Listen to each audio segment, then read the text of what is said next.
Ang lapok, diamante sa handumanan. Kalkal pa, balik og kalkal. Kung ang tubig mo subay sa yutang nga limpyo mo, balik ang panumduman sa atong lugar. Ang lapok, diamante sa handumanan. Kalkal pa, balik og kalkal.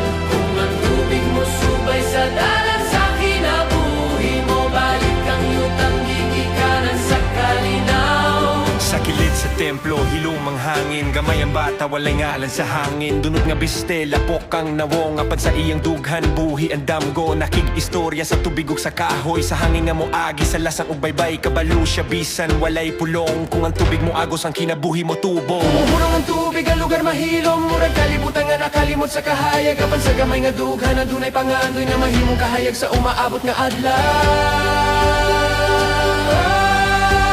Ang lapok, diamante sa handumanan. Kalkal pa, balik o kalkal. Kung ang tubig mo subay sa yutang nga limpyo mo, balik ang panumduman sa atong lugar.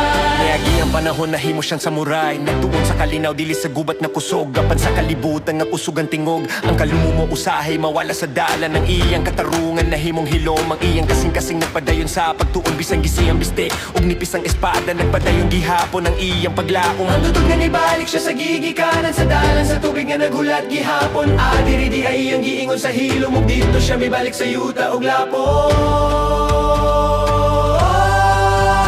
Ang lapok, diamante sa handumanan. Kalkal pa, balik ug kalkal. Kung ang tubig mo subay sa dalan sa kinabuhi mo, balik ang yutang gigikanan sa kalinaw.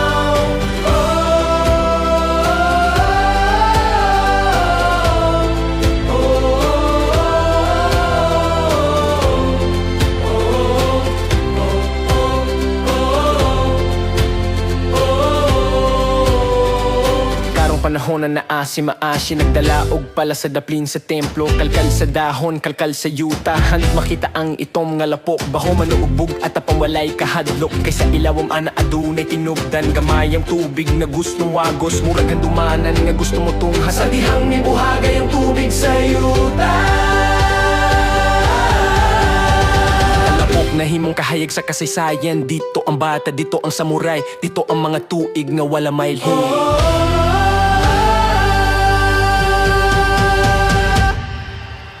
Ang lapok, diamante sa handumanan. Kalkal pa, balik og kalkal. Kung ang tubig mo Agos sa dalan sa yuta, ang kinabuhi mo, balik sa atong kalibutan. Ang lapok, dili hugaw sa kasaysayan. Kini ang oras nga gipisil sa panahon. Kung kalkalon na to, musidlak ang kahayag ug moagos ang umaabot sa sunod nga henerasyon.